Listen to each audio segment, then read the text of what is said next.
Welcome again, everyone, and thank you for joining us at this RGP of Toronto Network webinar. My name is Ken Wong at the RGP of Toronto. Very, very pleased to introduce you today to Sabrina McKurbin, who's visiting us from the Alzheimer Society of Toronto. She's the music project manager there, and she's here to tell us about the music project. It's a local initiative that's available to patients and caregivers here in the Toronto area. So those of you in Toronto will learn about referral information and will also be forwarded in a resource package after this webinar, the referral package for this program. For those of you who are tuning in around the province, I think you'll be very interested in what Sabrina presents. Because this is a program that I think, you'll judge for yourself about the benefits that this program offers our patients with dementia, and that it can be engineered with quite modest resource and a quite environmentally friendly and recycling and reuse philosophy. So Sabrina would welcome your questions if this is something that you want to advocate and perhaps partner with your local chapters, Alzheimer's chapters, to develop in your regions as well. Without saying anything further, I just want to offer some housekeeping tips.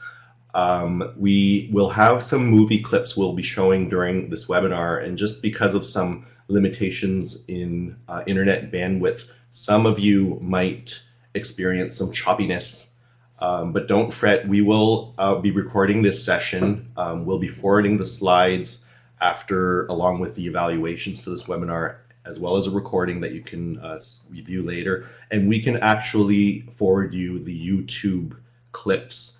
If they don't show up so well on your system, you can rewatch them at your leisure with the clips in the package we'll be sending you. So with that, I'd like to introduce you to Sabrina, who will perhaps help us understand just why the hills are alive with the sound of music. Over to you, Sabrina. Thank you, Ken. Good afternoon. I'm so thrilled to be here today and grateful to all of you for joining in. I hope to really just spend our time together giving you a thorough introduction to the Alzheimer Society of Toronto's music project. My name is Sabrina McKurbin, and I've been involved in the development and the implementation of the program since 2012. And boy, time has flown. This program has really grown in incredible ways, and I hope to share some of the neat things that we have learned at the Alzheimer Society. So this afternoon, I'd like to ensure you leave the session with a clear understanding of the benefits of personalized music for people living with dementia, the eligibility criteria for participation in our program, an understanding of how to use an iPod with dementia patients, and as well as a discussion around the referral process, so how to connect people to the program. At the end, we will have time for an open forum, so you may pose any and all questions you have at the end.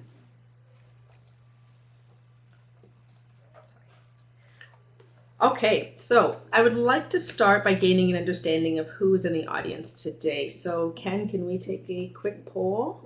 Yes, please click on the answer for the poll question. Please select the area that best describes your affiliation.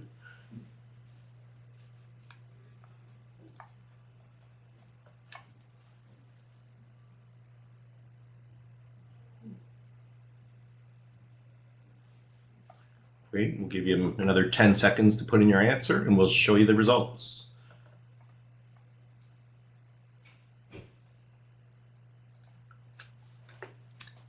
Lovely. Okay, so I see we have a lot of people here. The majority encountered people with dementia in your work, and I also see that we're welcoming family members or friends of a person with dementia. So I definitely hope to provide information that can be applicable to whatever association you have with someone, how you are supporting somebody with dementia, and how the program can be of benefit to that person. Thank you, everyone, for your participation.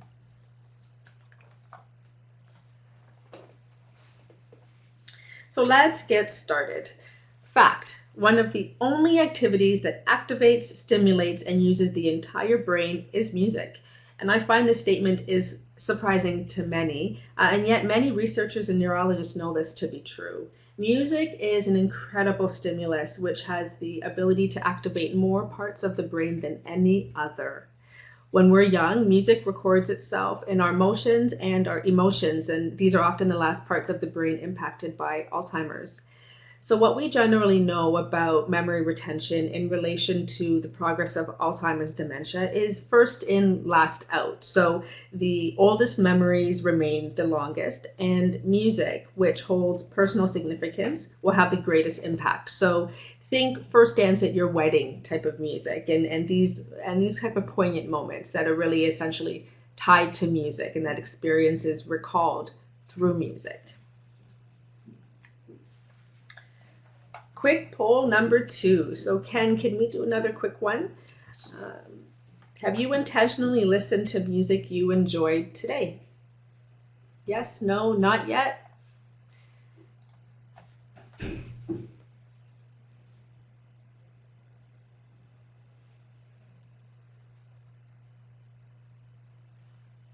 I'll give you another 5 seconds to put in your response. And there we are.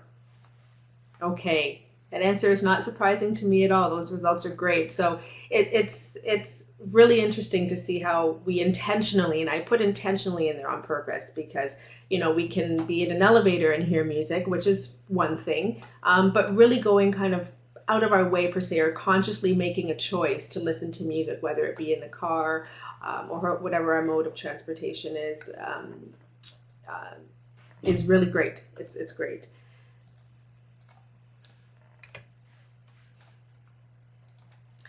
So while many of you have done this, possibly while exercising, getting ready for the day, or commuting, this is what your brain was also simultaneously doing. So here's your brain at rest on the left, and your brain listening to music on the right. This is a PET scan of a, and I'm doing air quotes, normal brain listening to music. Notice not only the increase in activity, but the various locations of the brain that music touches. And it's because of this randomness of music and its ability to permeate and utilize multiple areas of the brain that we're able to reach people even in advanced stages of dementia.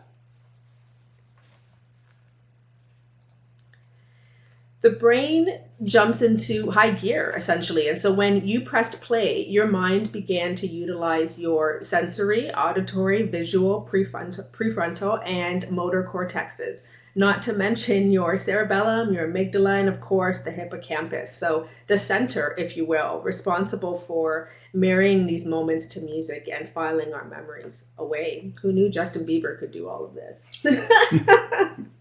He wouldn't make my playlist personally, but no judgment if he makes yours. So let's take a look at why music can specifically help people with dementia or reduced brain functionality. A 2014 study shows that dementia and Alzheimer's patients can recall memories and emotions and have enhanced mental performance after singing classic hits and show tunes from music and from movies and musicals. A breakthrough in understanding how music affects those with dementia and Alzheimer's. So neurologist Oliver Sacks, rest in peace Oliver Sacks, says music evokes emotion, and emotion can bring with it memory. It brings back the feeling of life when nothing else can. By pairing music with everyday activities, patients can develop a rhythm that helps them to recall the memory of that activity. And I personally know this to be true for myself. When I'm using music to exercise, I tend to have a workout playlist, and that certain songs cue me to certain activities, and they end up ramping me up when I need to be or cooling me down when I need to. Musical aptitude and appreciation are the last two remaining abilities. So because these two remain long after the other abilities have passed, music is an excellent way to reach beyond the disease and reach the person. Music can bring emotional and physical closeness. In the later stages of dementia, patients often lose the ability to share emotions with caregivers. Through music, as long as they're ambulatory, they can often dance, and dancing can lead to hugs and kisses and touching, which brings security and memories. Singing is engaging. So the singing sessions in the study engaged more than just the brain and the area related to singing. As singing activated the left side of the brain, listening to music sparked activity in the right. And watching the class activated visual areas of the brain. With so much of the brain being stimulated, the patients were exercising more mind power than usual. When used appropriately, music can shift mood, manage stress-induced agitation, stimulate positive interactions, facilitate cognitive functioning, and coordinate motor movements. This is because music requires little to no mental processing. So singing music does not require the cognitive function that is not present for most dementia patients. And just a quick note about these reactions. I often hear feedback from caregivers that even with loved ones who may not be ambulatory, the impact of music can still be incredibly profound. I will never forget a son, we'll call him Julian, whose father was in palliative care when the iPod was first introduced. And his son was quite hesitant. He said, Sabrina, I really don't believe that it'll make much of a difference. My father can't speak. He doesn't respond to anything, to touch, to anything. And I said, at the end of the day, really, it takes very little to try, and why not try? At least we know that we have. So he introduced the iPod to his father, and the next day Julian phoned me in tears, and he said that after using the iPod with his father, that although he could not outwardly express it, he said, the moment I pressed play, every muscle in my father's body relaxed, and the energy in the room just changed. And those are moments that you just know them to be true, and there isn't a chart that can really quantify that, but you know that it's real because you feel it inside and out. So music really can be beneficial for patients throughout the entire spectrum of this disease, and that's a really important point I wanted to make. Okay, so we'll call on Ken again for another quick poll. In what ways do you use music in your life? And please check all that apply. And I'm sure there's more that aren't on this list, but please check as many as relate to you.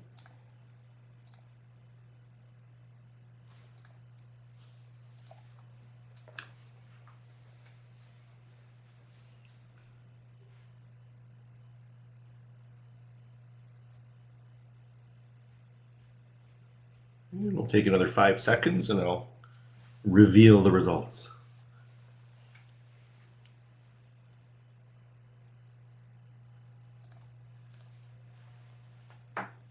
All right, pretty balanced. So it's interesting to see we all use music in many different ways, right? Relaxation, well, yeah, it's still number one. Perhaps some of that classical music at the beginning helped, okay? So, and we'll just go to the next slide. Thank you, everybody, for your participation.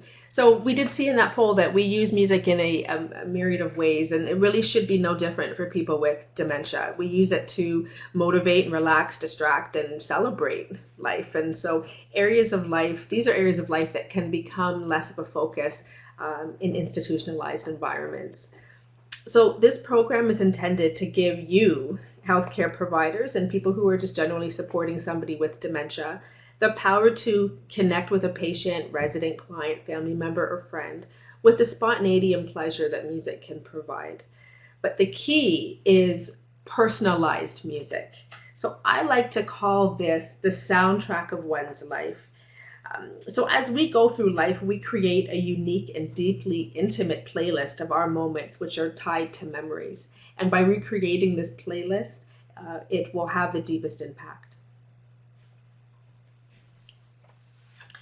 I'd like to share Henry with you. Many of you may actually recognize Henry. He is famous in my eyes, and I like to credit him with being the motivating force behind not only our music project, but many like it across Canada, the US, and the UK. So I'd like us to take a moment and take a look at the power that music had with Henry.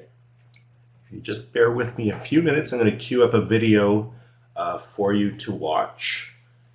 Apologies in advance. Some of you may see a little bit of chunky video, but as I mentioned, we'll be sending out the YouTube clips so you can see them in a more stable form.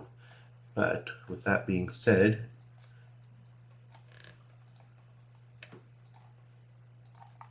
here we go.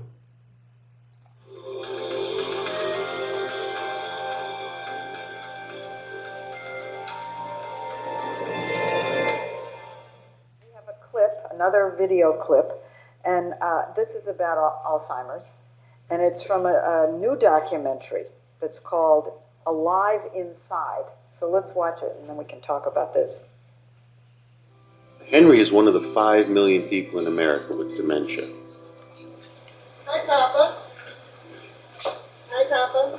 Huh? How you doing? All right, fine. Wait. Who am I? I don't. Wait a minute. I don't. Okay, it's Cherry. How long has he been in the nursing home? Approximately 10 years. Of course it affected me greatly because he was always, fun-loving. I remember as a child, he used to walk us down the street, me and my brother, and he would stop and do Singing in the Rain. He would have us jumping and swinging around poles. His name is Henry Dreyer. Uh-huh. And I'm looking more or less for religious music for him. Because he enjoys music and he always quoting the Bible. We first see Henry inert, maybe depressed, unresponsive, and almost unalive. Henry. Yeah. Henry. Yes, sir. I found your music. Then he is given an iPod containing, we know, his favorite music. And immediately he lights up. His face assumes expression, his eyes open wide, and he's being animated by the music. And he used to always sit on the unit with his head like this. He didn't really talk to much people. And then when I introduced the music to him, this is his reaction ever since. The philosopher Kant once called music the quickening art, and Henry is being quickened, he's being brought to life. I'm going to give it back to you. Uh-huh. Okay. The effect of this doesn't stop, because when the headphones are taken off, Henry, normally mute and virtually unable to answer the simplest yes or no questions. Yeah, I'm crazy about music. You play beautiful music, beautiful sound. Beautiful. Did you play music when you were? Did you like music when you were young? Yes, I went to big dances and things. What was your favorite music when you were young? Well, I guess, Cab Calloway was my number one fan guy. I like.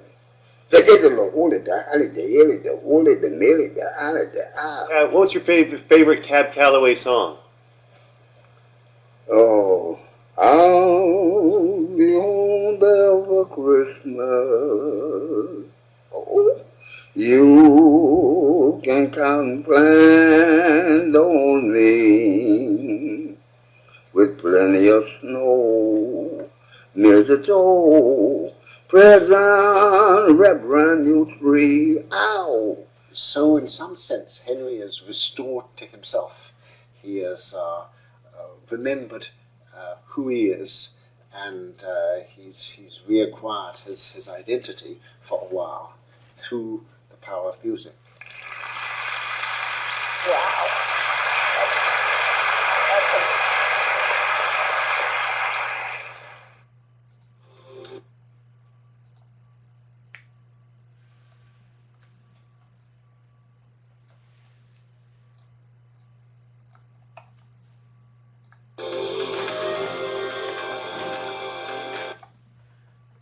And we're back. So I hope that was really inspirational for you, and it's inspirational as it was for us at the Alzheimer Society of Toronto. Just an aside about that clip. It comes from a documentary, a full-length documentary called Alive Inside. You can take it out from your local library, or it's available on Netflix in the Science and Technology section, or you can piece together really long clips from YouTube. But however you choose to watch it, if you do, I really highly recommend it. It not only showcases how music can be beneficial to people with dementia, but really living in all walks of life. So you see general mental health concerns in the film, but a lot of it does focus on dementia and elder care. So it's powerful. Bring your tissues, but I think it's one of those documentaries that you can't not sit and watch it and not be inspired to do something after doing so. So as I mentioned, it really is what inspired us to take on this program and to offer it in Toronto, because Henry really does exemplify to us that music can improve mood, reduce isolation, improve some levels of cognition, and serves, the music does serve as an emotional memory conduit for him as well. I think really at the heart of it, it improved Henry's quality of life, if even for a few moments, which is what we want to see. So another really quick poll here, and Ken's going to cue us up. Did this video help you see the benefit of personalized music?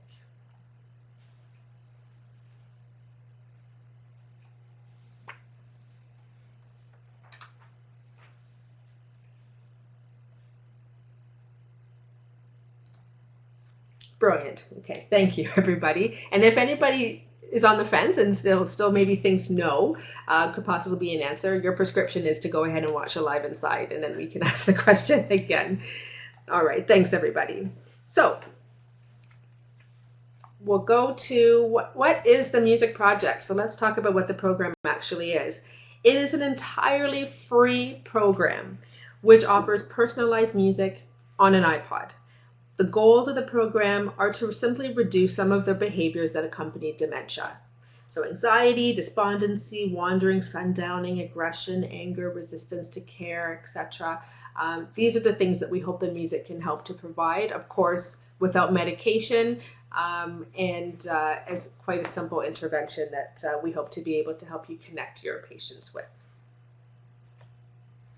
Eligibility criteria for the program includes, number one, a diagnosis of dementia. We do not require formal diagnosis. We accept patients experiencing MCI, so mild cognitive impairment, and even if a client is in the process of receiving a diagnosis, there's room to indicate that on the form as well. Number two, Toronto residency. So this applies to either the applicant or the recipient. So for example, if you are connected with a client or patient or family member or friend who lives in Calgary, let's say, if the applicant, so that being you as the referral source, is in Toronto, that is sufficient for us. So as long as there's an M postal code Toronto address within that kind of dyad, that application is considered acceptable. Number three, the applicant is willing to receive one phone call from the Alzheimer Society to offer additional supports. And when I say applicant, that's either the person with dementia, if appropriate, so typically persons in earlier stages, but most often than not, it ends up being a family member or friend who serves as the point of contact within that application form. And I will also talk a little bit later on about what happens when a family member is not available or accessible within the application process. So just a note for non-Toronto residents. If your area of practice or residence is outside of the M postal code, you can still serve as a referral source to patients with a Toronto address connected to their application.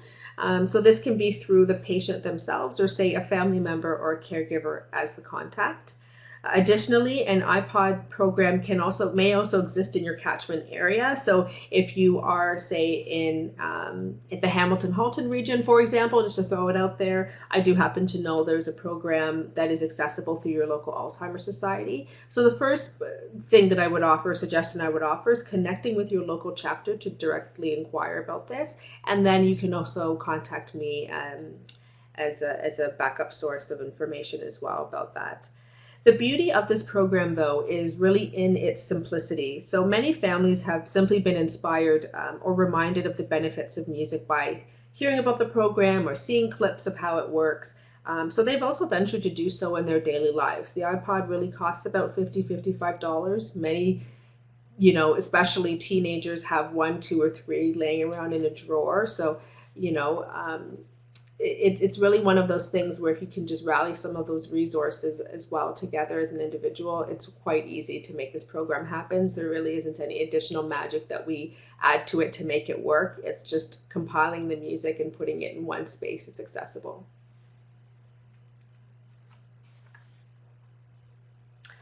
So, here we go.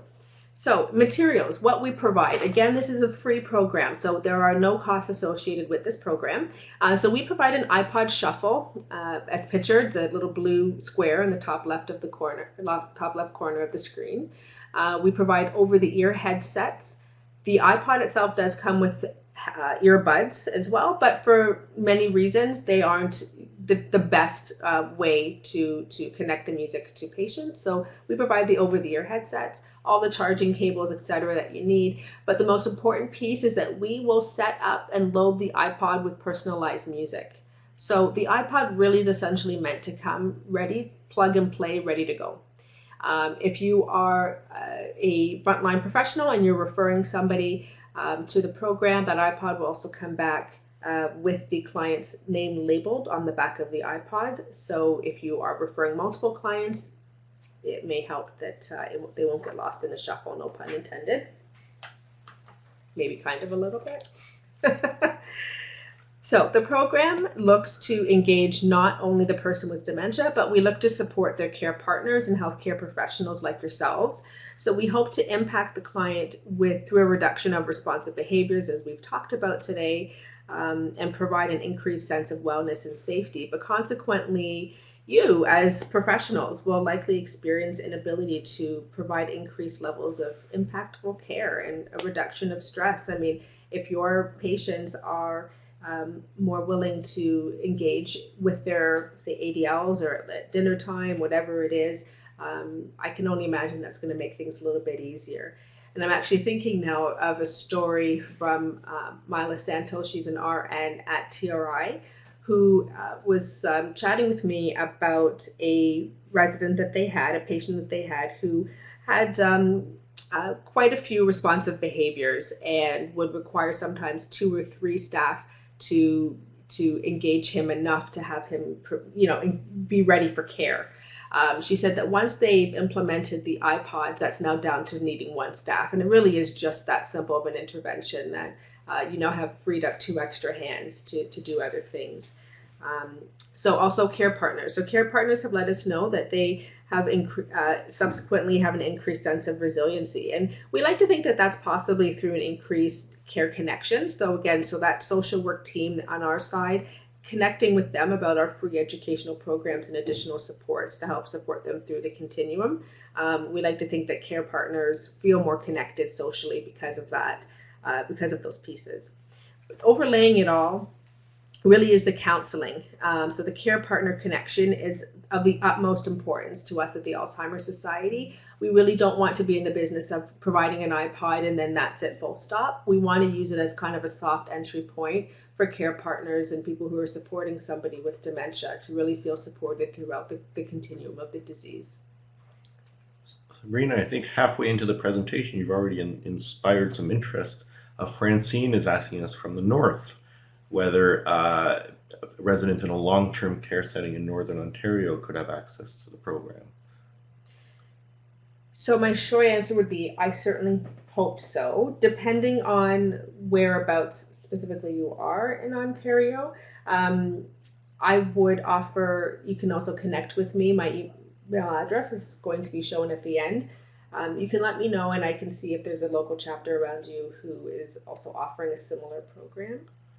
It's a highly replicable program, so something that would be a good idea to work with local chapters to see if that could be implemented. Absolutely. I'll just take this opportunity now to encourage the audience members to type in your questions as they come to you, and we'll either find a convenient break to answer them during the presentation or we'll answer them at the end. But please go ahead and share your thoughts and we'll find the best time to answer that. Brilliant, thank you. Okay, so in fact, in 2014, some of our key findings, we did have an evaluation done on the program, did in fact show that an increased sense of caregiver confidence and resilience came from participating in the program. For the person with dementia, we used the Cornell scale for depression and dementia, and early signs definitely indicated that out of 640 respondents, depressive episodes reduced from 37.5% to 25%. And healthcare professionals indicated a decrease in anxiety and increased engagement, leading to meaningful interactions and impactful care. If you'd like to read the full report, it is available on our website, alz.to, under About Us, Accountability. Who we serve. So we serve people. The program is accessible for persons with dementia to apply, as well as family and healthcare professionals to apply on behalf of a person with dementia, regardless of location. So it could be a private residence, to a long-term care facility, to day program, hospital, palliative care, etc. Any type of community support service, anywhere within the care continuum within Toronto works. We've served over 4,000 people to date. That number's closer to about 4,500. So that's 4,500 iPods. But I often like to look at there's typically always 1, 2, often 3 people that are directly involved in the care or support of somebody with dementia. So you could actually almost triple that number in terms of impact. But in terms of iPods delivered, over about 4,500 since 2012. I'd like us to meet Marie. So speaking of clients that we serve, meet Marie. She will take us through the next steps of connecting to the program, which will be referrals, introducing the iPod, discharges, returns, and replacements. So let's start. We know Marie is an ideal candidate for the project because, 1, she has the long-term care facility she resides in is in Toronto. Number 2, she has dementia. 3, her daughter was willing to have us phone her. And 4, staff really were just looking for additional non-pharma tools to utilize as a result of Marie progressively displaying verbal and physical aggressiveness with tendencies towards wandering. I can venture to say that many of you may already be sparked thinking of somebody that you have come across in your practice that may resemble Marie in a bit. So first, the team considered, do we have a team lead? This is the one person on your team who will be willing to gather or compile applications and communicate with moi. Next, do we want to include iPods in care plans? Do we have volunteers or students to help? Do we need a project for them? Where might we store these? Could it be at a nursing station? And do we have a team lead? I wanted to showcase. It is bolded because it's the only question that I need answered in order to get your facility started with the project. The remaining questions really are meant to incite an internal dialogue. I've shown you a couple of pictures here on the right of care facilities.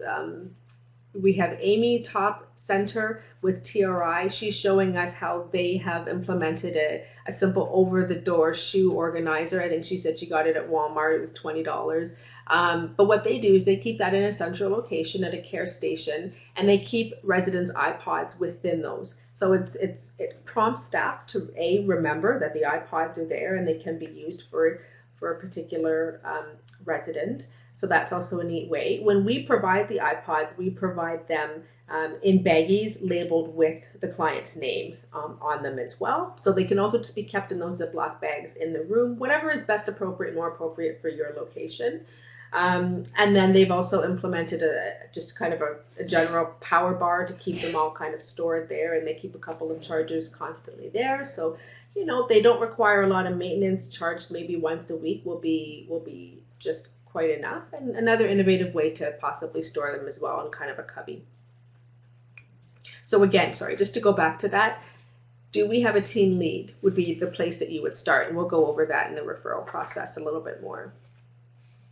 So referrals.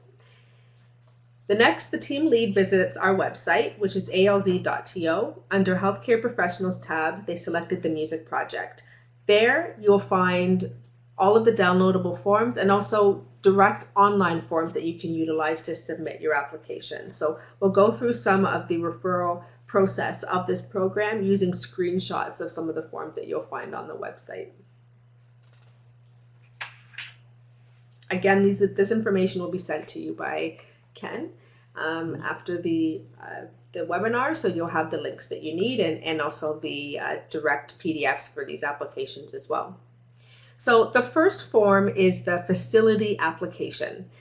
This is available directly online again under the Register My Facility button. I've also given you a screenshot of what that button looks like. This form is to be submitted once only, and it provides the key contact information for your organization. So that's going to provide me with the team leads information, and then also just as a facility, what you're acknowledging. Okay, so there's a couple of agreements that you would make.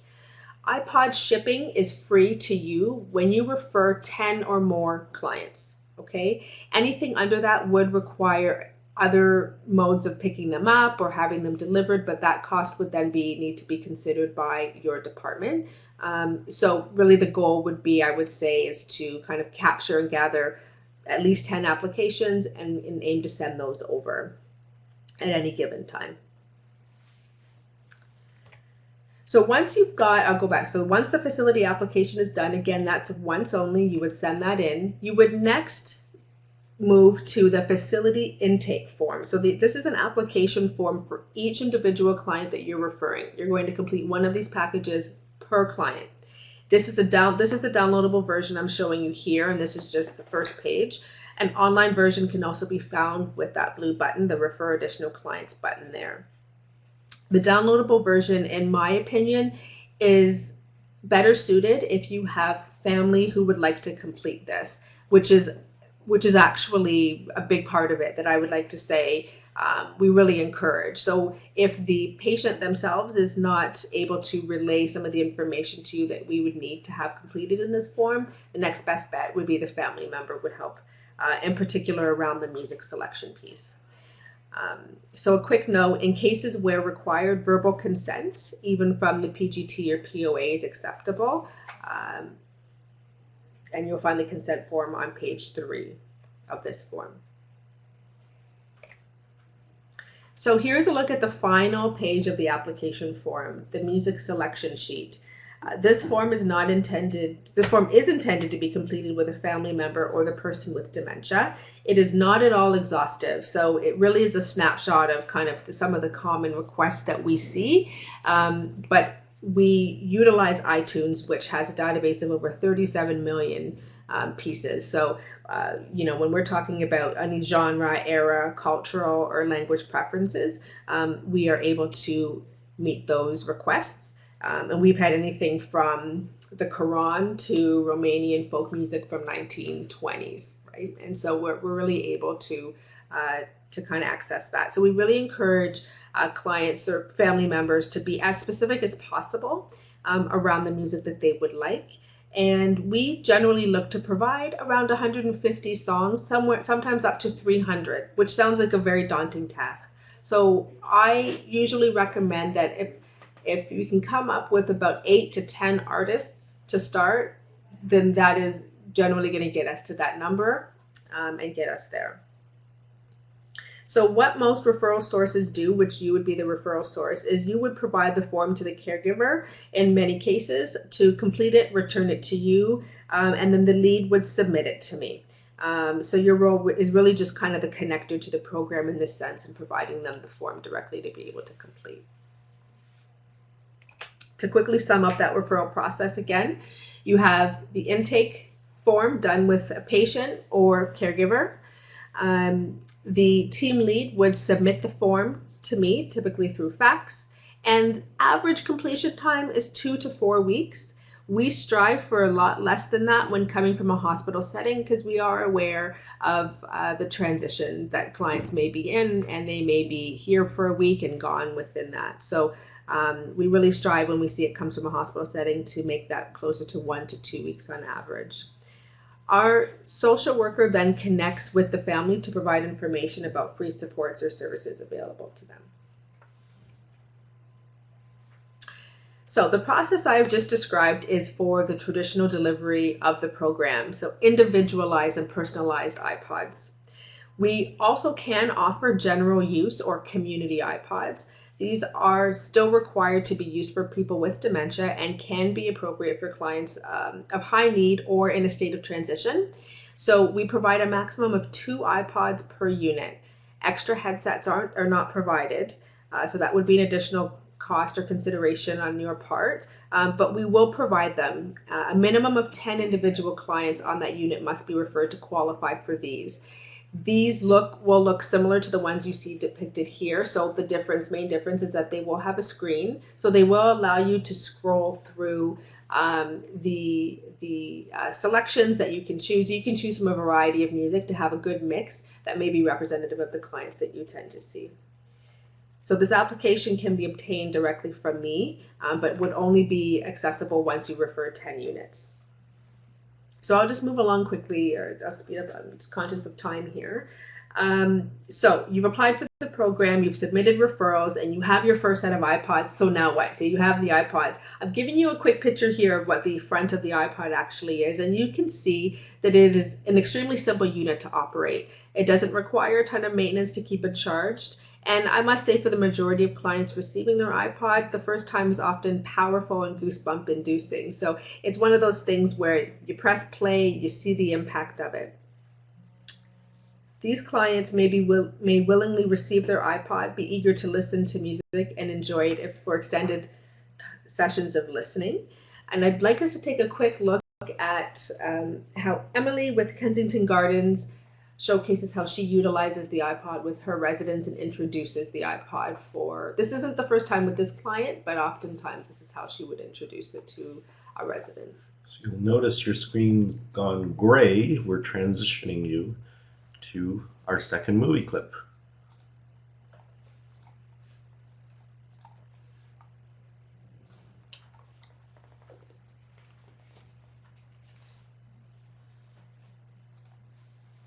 I'm Emily Conchi. I'm a life enhancement assistant here at Kensington Gardens in Toronto. When I'm introducing the iPod to a resident, it's really different for each resident. Your approach is going to be slightly different depending on the resident. With Ron here, I just like to sit and chat with him for a bit and ask him if he'd like to listen to some music, which he usually always does. And then I just show them what I have and ask them if it's okay if I put this on his head, because sometimes that can be alarming to just put music on your ears right away. And yeah, and then I just let them listen. Okay, Ron, how are you doing? So far, so good? Yeah? So I have some music here. Would you like to listen to some music? You think you'd like to? Usually I'll just ask if I can put these on. Can I put these on your ears? Okay. All right. Here, do you want to hold this for me? All right, I'm going to put these on your ears right here, okay? That's where I normally put them, yeah. Okay, I'm going to press play. And then, yeah, I just clip it right here. Try not to change the song while I do it.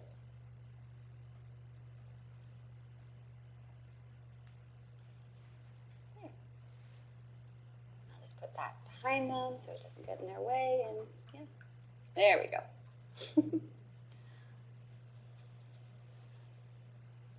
You can just feel the sense of relief when you put it on the resident.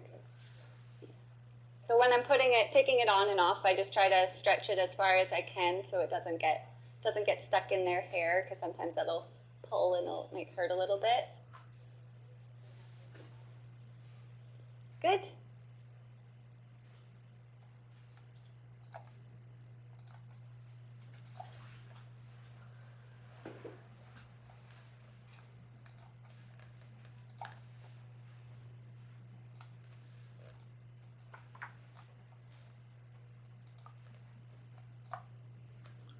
So as we saw, I mean, Ron took to the iPod quite well, but a select few may not respond as eagerly. So they may require gentle and repeated introductions to the iPod, and that brings us back to Marie. Marie was not one who took to the iPod at first try. She, as you can probably tell from the picture, did not like it, and she was very frank about that. The first attempt could be deemed unsuccessful in this means, and as Marie rejected the iPod consistently, she did so for a few days. So introducing an iPod successfully may be a cumulative effect, and a result of introductions, reintroductions, and short listening stints. But I would say just keep trying, and hopefully the response will be that 5 minutes can turn to 10 and 10 can turn to 20, etc. So staff essentially received an in-service training from myself. It's not mandatory, but it is available. And they were equipped to introduce the iPod to Marie and have the patience to do so. The insight and awareness increased the likelihood of continued use.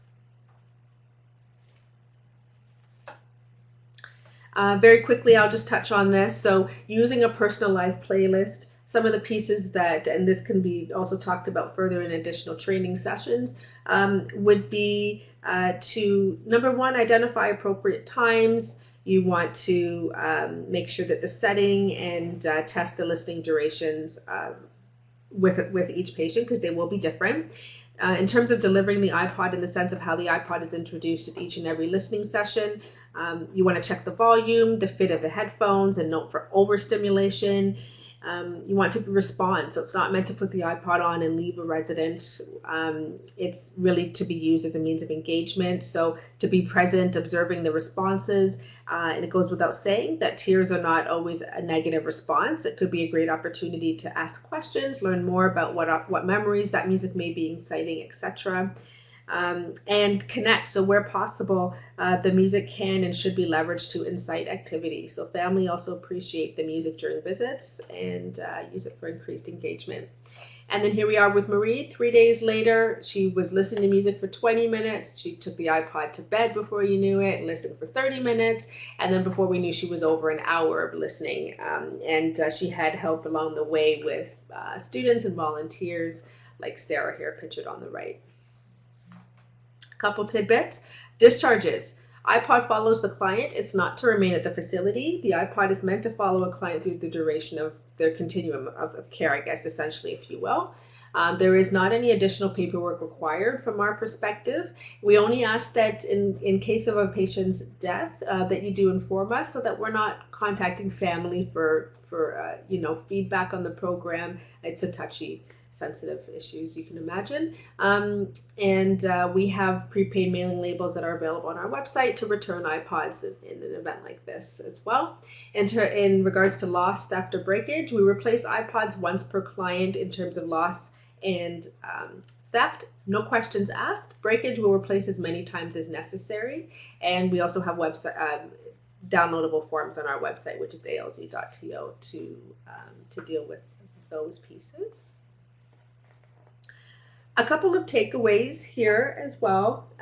So a few key takeaways. Number one, personalized music helps dementia patients with mood, levels of cognition, and overall quality of life at any stage. Number two, it's free for Toronto residents. That catchment is M postal code. Number three, the iPod is intended to be personalized and used on an individualized basis. It follows the client through the care continuum. Number four, apply directly on our website or download forms from alz.to. Where are we for time? We have about 10 minutes. Okay. So, are we okay to? Sure. We have another short clip, and a number of questions have floated in. Let me show you this clip and get it set up for you. And I think there's been a lot of interest because people are asking about referrals and catchment areas. That's great. So I'll leave you with a few words here from healthcare professional Amy with TRI, and then we'll flip to questions. Is that okay, Ken? Yeah, perfect. Okay, brilliant. So here is the video.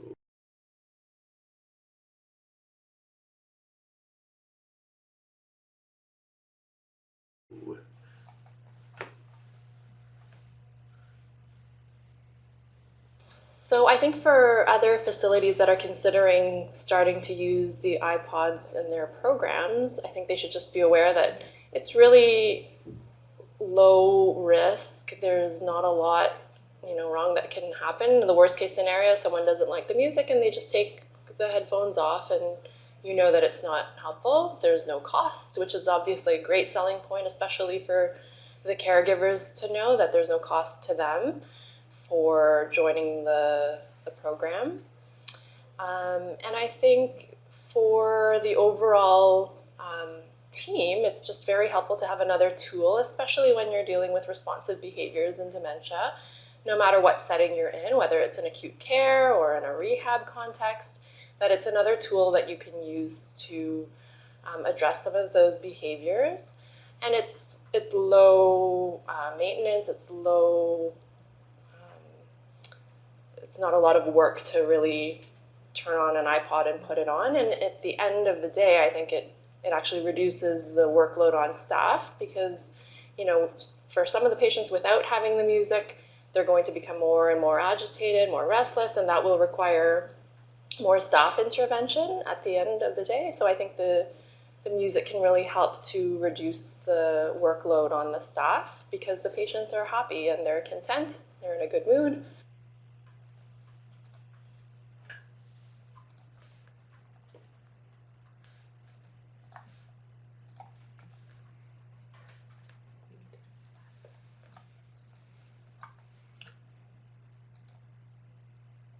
So we're back again to summarize. So to summarize, final quick poll. I am curious to find out if you have been inspired to connect with the program as a result of the information provided today. So I have a client or loved one with dementia who might benefit from having personalized music. Yes, no, maybe.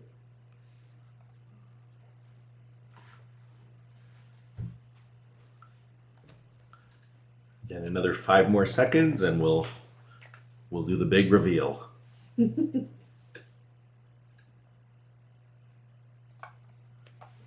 That's awesome. That's great to know. I really hope that you've either been inspired to get started and directly get started. I look forward to seeing your names on some forms coming through, or please contact me. Happy to help direct any questions as well if you feel that the program may not fall within your catchment. Happy to answer those questions and have those conversations. Great. So we had some questions coming in, and feel free if you have additional questions for Sabrina to type them in, and we will answer them. I actually want to start with a procedural question. Where do all these iPods come from? We actually purchase our iPods from Apple. So if anybody out there has a link with Apple, we would love to know who that person is. But we do purchase them through Apple. We receive funding from a couple of sources. Historically, our funding has come from One Foundation and the Ontario Trillium Foundation supported my role. We also do receive donated iPods as well, but primarily those are used for the hospital type settings or for the general use iPods. The shuffles themselves we purchase. And I'm just coming back on that. I remember you earlier saying, how a lot of younger folk have 3 or 4 of these. Is how big is the donation part of that? Is that a significant chunk of your? For sure, yeah. I would say without the donated units, we would not be able to provide the general use iPods. So I would say out of the 4,500 that we've distributed, maybe about 5 to 8% are used for that segment. Great. So we could always use more of those. We have quite a few questions about catchment areas and referrals. I think you may have answered some of them along your talk. In South Lake Regional, Angela's team has a music and memory program and is wondering if there's a referral process to the community for Newmarket, Ontario, to patients outside the GTA. Mm-hmm. And that wouldn't be an M postal code, would it? No, that would not be our chapter. So I would say first place to start, if you have not yet, maybe contact your local Alzheimer Society chapter just to inquire about either the presence of a program or many chapters I'm aware are in the process of applying for funding or looking for different ways of developing one. So just kind of inquire as to what the availability might be. Yeah, I think that covers Maureen's question as well about the catchment area for the Toronto branch would be the M postal code. M postal, yeah. And beyond facility referrals, can family members and caregivers make a referral for referrals, family or facilities if the family member and individual live outside of the GTA? So this person is thinking of Whitby but work in Toronto. Can that fall under the Toronto branch? Yeah, absolutely. So as long as there is a Toronto address, I know work, yes, they don't live there, but as long as they are able to access our services, and for many people it is because they live in Toronto, then that would absolutely qualify them. So we would just need a Toronto address somewhere within that application. Was there another part? Yeah, no, I'm grateful your program has that flexibility. It sounds if you can produce a Toronto address, you can facilitate arrangements there. Absolutely. And Charlene from St. Joe's, for those Alzheimer Society chapters that do not have this type of program, how do you access your funding, or how can you support those local chapters? I guess I'm paraphrasing this question a bit, but how can you support those local chapters so that they might be able to offer a comparable service? That's a good question. To be very frank, I don't know that we're always happy to share kind of, any of our grant applications or talk about some of the pieces that we focused on in order to obtain our funding. To be quite frank, we lucked out the first time we held a private screening of the Alive Inside movie, and we happened to have somebody in the audience who was so inspired that they pledged a good amount of money to start our program. And from there, we were able to kind of build on those pieces. But I would say that there's so many pieces of the program that are so appealing to even individuals from that standpoint. And so really even kind of looking at student groups, unions, and mobilizing them in getting either kind of an iPod donation drive going at a local campus, or kind of hosting kind of private events and maybe showcasing some of the effects of music and having people come around and just have that conversation. I find that people are really inspired by just seeing it before their eyes to help to provide that kind of support to the program. And I also know that there are some other Alzheimer Society chapters that really run this program solely off of donated iPods and donated CDs. And so that's also an option if you really just want to focus on it that way. It's quite doable. But if you are in, say, maybe a grant application process or looking at some creative ways, then I'm always happy to help connect you with some of our fund development team members at the Alzheimer Society of Toronto to see if they may be a resource to you. I think it is worthy of further discussion. I'm putting on a bit of a change management hat on as I build on your conversation, but clearly this is a program. It's a low tech intervention using a high tech gizmo, but it's highly replicable, and being able to demonstrate and advocate and create a little bit of a burning platform so that societies or funders who might be persuaded to put some effort into launching a program like this. And you mentioned there are very affordable ways of doing that. If a program is launched or piloted with donated equipment and perhaps engaging volunteers. I know Sabrina has offered her support in terms of advice to build a program and also linking to resources, tools, videos, and testimonials, which can create a very powerful message. That might be a way to encourage other chapters to adopt this program, which I think is fantastic. Is that something that you'd like to add to, or? Yeah, and I'll also that's great, Ken, thank you. And I'll also just add to that if you have not yet come across musicandmemory.org, I really would suggest that as a kind of also a stopping ground just to check out their resources. So Music and Memory really, they're responsible for Alive Inside, and they are an organization that is focused on capacity building. So essentially, they have training modules that can help, say, an individual facility, create their own program and get started that way and have their staff trained. Our program really is kind of we're the tools behind the training of what Music and Memory can provide, but you are not required to take that training to participate in our program if you fall in our catchment. But I'll put it out there as a resource. They also have under their care facilities or care, not partners, I think it's care facility lists, will also show quite a robust listing of other facilities and homes that are involved in this program in some way, shape, or form. So it may be of use to go to that list, check out and see if there's any that fall within your area, because your neighbor may actually be doing it and you just haven't had that conversation yet. So musicandmemory.org is a resource for you as well. Yeah, so I've put up Sabrina's email address there for you to contact. Maureen, I'm delighted to read your last question there, wondering who the contact is at the Hamilton Halton chapter. I might read into that you might be inspired to advocate in your region for something like this to develop. And there is Sabrina's contact information. Possibly, Sabrina, could you connect her with someone in the Hamilton area? Yeah, Maureen, if you'd like to just shoot me a quick email with that same question, I can just send you back who my main contact is. Yeah, and please do share this information with one another. I'm aware that we've rounded 1 o'clock.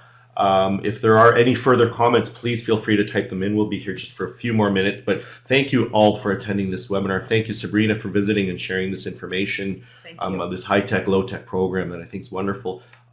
You will shortly receive a quick evaluation survey by email, and please respond and share suggestions through that survey. A link to the slides and a recording of this webinar will be sent along with that survey. If you're not able to access the survey, please fire me an email, and my address is there on this slide, and I can make sure you get connected with the slides and a recording, as well as the YouTube clips that were shown today.